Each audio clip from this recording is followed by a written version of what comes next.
Dear Father, God is all-knowing. God knew then that his angel of light would be consumed with pride and turn into the devil. Why did he then go ahead and create him? Larry. No, it's very good. Larry, that's a very good question. I mean, the whole idea is that God wanted in his generosity to create free creatures. That is to say, creatures that could either turn inside themselves or creatures that would literally move outside of themselves into the fullness of light.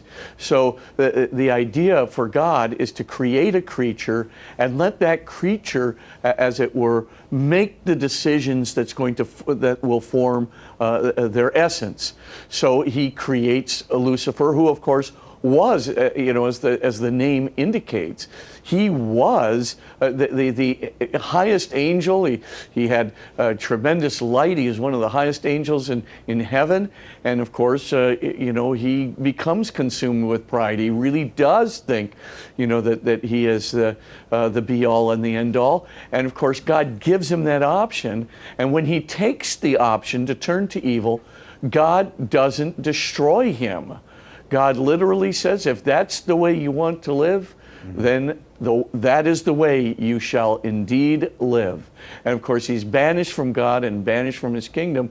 But of course, Lucifer, even though he is in darkness, he's in emptiness, he's in alienation, he's in pain, Lucifer still has his one little glimmer of happiness, that he can cause the same darkness, the same emptiness, the same alienation, and the same pain of being separated from God, separated from love, separated from the blessed. He can cause that in other people, or cause temptation in other people to turn to that.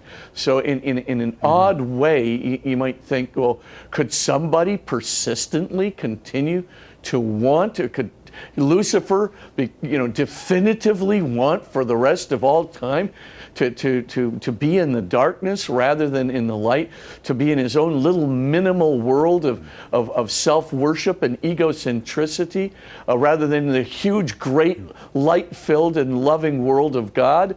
Yep, that's exactly right.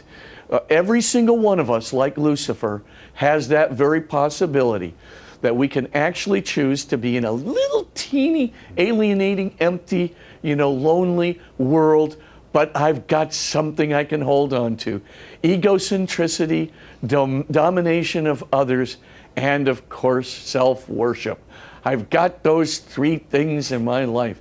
And of course, if we choose them, I mean, it's just a teeny little, space. It's a completely false consolation. It's filled with emptiness, darkness, and loneliness. It's devoid of love. It's devoid of companionship.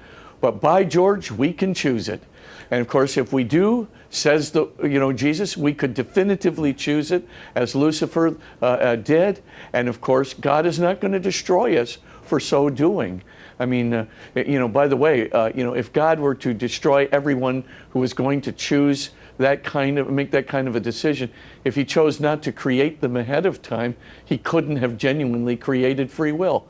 So for all intents and purposes, he's got to let some creatures, err. I mean, that's all there is to it. Otherwise, that's why he chooses it. Right. Otherwise, in a sense, we'd be like humanoids or robots who might do all the right things but really have no control and then ultimately no real feelings because of the fact that we're not in a position to choose.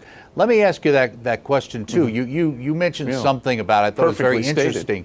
Very interesting about that little glimmer of happiness that the devil or the demons get. Is that because perverse happiness? Perverse happiness, but is that because is that focused on what they do to us, or getting back at God, or both? Both. Absolutely both. And of course, the Germans would probably call it something like Schadenfreude, right? That idea of, the happiness that comes from the darkness, the happiness that comes from, undermining love, the happiness that comes from undermining the one who created us in love in a pure assertion of ego over against the Creator himself. And of course, if that's what you want to do, God's going to allow you to do that.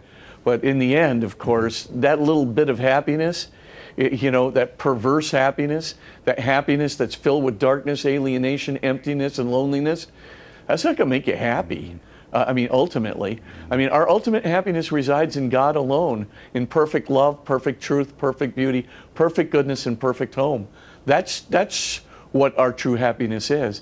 And of course, what Lucifer wants, what the devil wants, what the demons want, is to deceive us into the false happiness, deceive us into the dark happiness, deceive us into the Schadenfreude.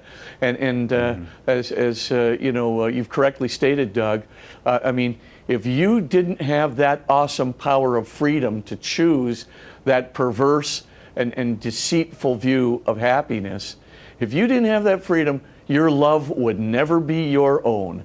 Right. Because, of course, at that juncture, if you couldn't choose unloving things, if you couldn't choose a perverse happiness that comes from undermining love, then your love would not be your own.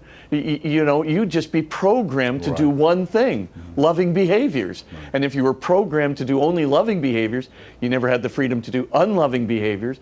The love didn't originate from you at all. The love originates from the program you have been given by God, and you robotically go out there, of course, and you do loving behaviors, but you had no alternative but to do them, and therefore they didn't originate with you, and you weren't loving at all. All you did was do what God prescribed. Exactly. And God didn't want to do that. That wasn't enough for God.